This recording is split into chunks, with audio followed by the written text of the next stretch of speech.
ในวันที่ 11 กุมภาพันธ์ 2026 อยู่ที่สโมสรบ้านน้ำเดือและศาลาวัดบ้านขอนควงเมืองปากกระดิ่งผู้สมัครเลือกตั้งสมาชิกสภาแห่งชาติสุดที่ 10 และสมาชิกสภาประชาชนแขวงจำนวน 5 ท่านได้ลงโฆษณาหาเสียงนำพาโดยท่านกองแก้วใส่สงครามประธานสถาบันวิทยาศาสตร์เศรษฐกิจและสังคมแห่งชาติพร้อมด้วยสมาชิกท่านนางสมฮักแก้วมณีคณะประจำพรรคเมืองประธานแนวเหล่าสร้างชาติเมืองมีอนุกรรมการอำนาจการปกครองบ้านและพ่อแม่ประชาชนภายในบ้านเข้าร่วมอย่างพร้อมเพรียง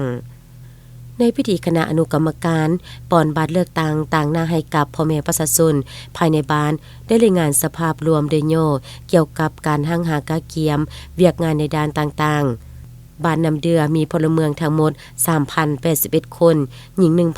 1,529 คนจำนวนผู้มีสิทธิ์ปอนบัตรเลือกตั้ง 2,007 คนหญิง 1,023 คนจำนวนผู้มาปอนตัวจริง 1,876 คนหญิง 957 คนบ้านทงหาบมีพลเมืองทั้งหมด 538 คนหญิง 267 คนจำนวนผู้มีสิทธิ์ปอนบัตรเลือกตั้ง 388 คนหญิง 195 คน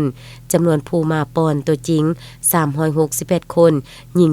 185 คนบ้านทากันทินมีพลเมืองทั้งหมด 1,076 คนหญิง 546 คนจำนวนผู้มีสิทธิ์เลือกตั้ง 843 คนหญิง 429 คนผู้สามารถเลือกตั้งได้ 573 คนหญิง 293 คนมีสิทธิ์เลือกตั้งอยู่ท้องถิ่นอื่น 49 คนหญิง 24 คนผู้ไปเฮ็ดเวียกอยู่ต่างประเทศ 202 คนหญิง 114 คนผู้มีสิทธิ์ปอนบัตรมาจากท้องถิ่นอื่นอิงตามการยั่งยืนของบ้าน21 คนหญิง 4 คนบ้านขอนควงผู้มีสิทธิ์ปอนบัตรเลือกตั้ง594 คนหญิง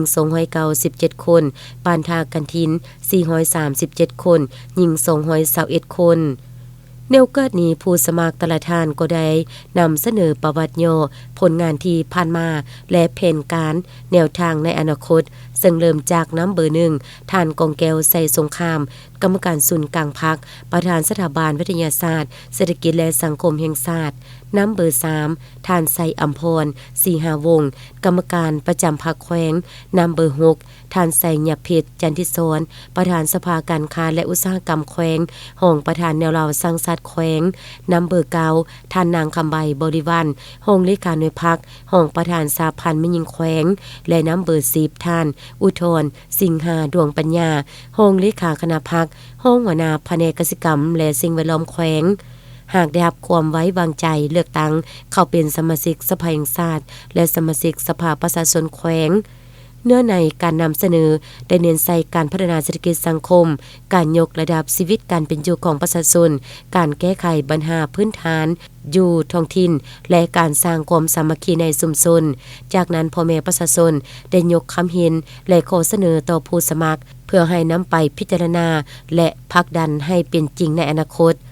บรรยากาศในการพบปะเป็นไปด้วยความเป็นกันเองโปร่งใสและสร้างสรรค์การลงโฆษณาหาเสียงในครั้งนี้เป็นส่วนหนึ่งในกระบวนการเคลื่อนไหวตามแผนการของคณะกรรมการเลือกตั้งเพื่อให้พ่อแม่ประชาชนได้รับรู้ข้อมูลอย่างครบถ้วนก่อนจะไปปฏิบัติสิทธิและหน้าที่ของตนในวันเลือกตั้งที่22 กุมภาพันธ์ 2026ที่จะมาถึง